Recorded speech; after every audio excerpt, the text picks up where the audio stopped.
Senator Whitehouse. Thanks. Thank you, Chairman, for holding this.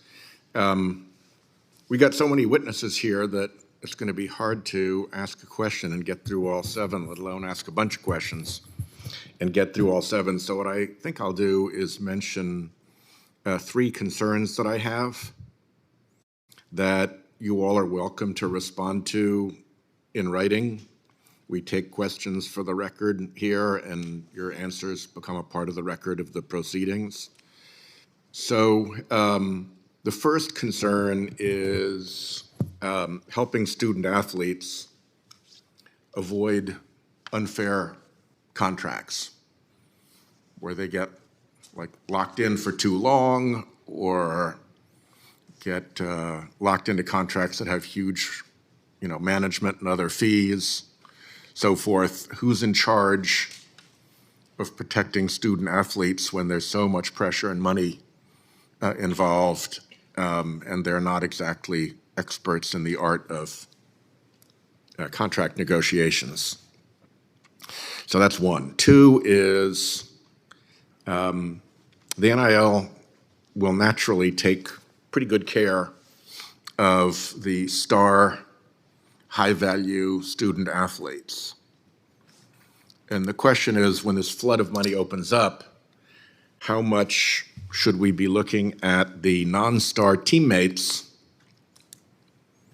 of the star student athletes?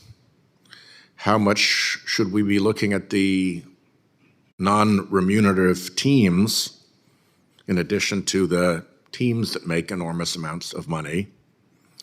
And what do we do about schools that don't field either remunerative teams or star athletes? Do they just get left behind? Or should there be a fund that tries to reach into all of those areas? So that's 2. And the third is a pretty obvious piece, which is that there are lots of injuries that take place during student athletics. And